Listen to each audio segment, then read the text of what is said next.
Good morning and welcome. Today we're going to look at choosing some of our wing beans for seed. How do we know which ones to choose?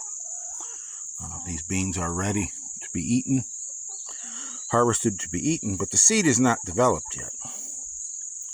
See, this is our wing bean. It's a very nice looking bean. This plant here has 3 that are ready,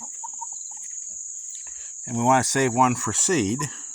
We will harvest the other 2, and so we'll take a look here which one we think is the best. Probably this one here, and we will just take one of these little metal ties. I'm trying to do this one-handed, and we will just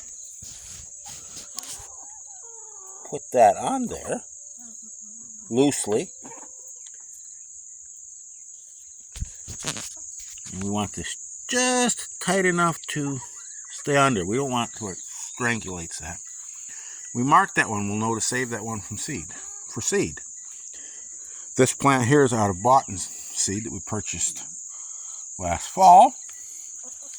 And we'll go down here and see. Here we see another one. There's a really nice one. Look at that thing. We want to keep that one. There's others on here. We will do the same thing here.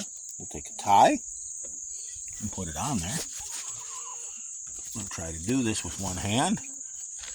It doesn't work, so I have to use both hands. So sometimes the phone's going to go and record something I don't really want, but there we have that one.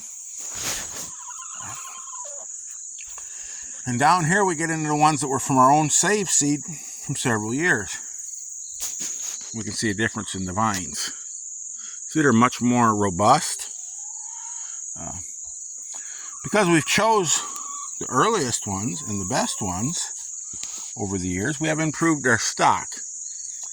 But we don't want to get it too inbred, so we're going to add this back in. But right here is where our own seed starts from the ones that we purchased, or down that way. Here we have some more. See, there's some nice ones there. That's a nice bean there. That one's ready. We'll save him as well. We'll mark that one. And by marking these, we know when we harvest, that these ones are to be saved, not harvested. When we get down into ours down here, the ones where we've saved seed, we see here again. There's one. Look at them in there.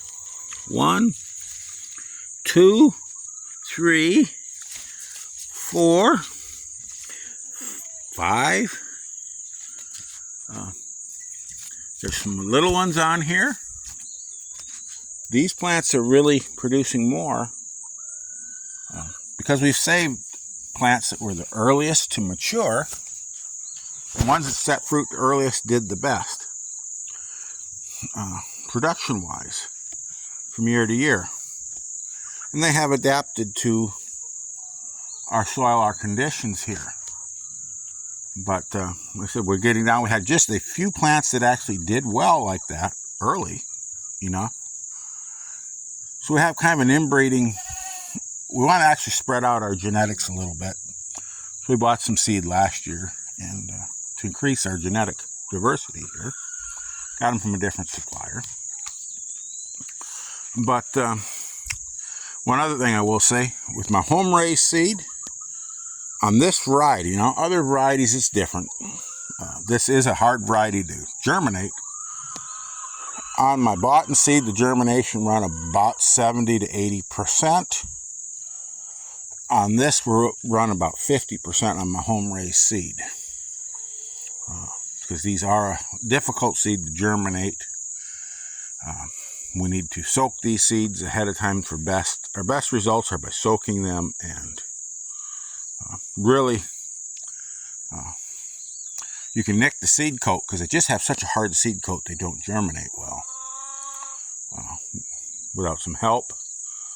But our home raised seed on this variety is not quite as good as I'd liked, but they are the earlier, and they are going to be more productive by the looks of it than the Boughton seed, just because they've had those several generations to adapt and be selected for traits that we want here in the garden, in our particular soil, our climate. So anyway, have a wonderful day. Go out there, have some fun, get your hands dirty, and above all, keep growing.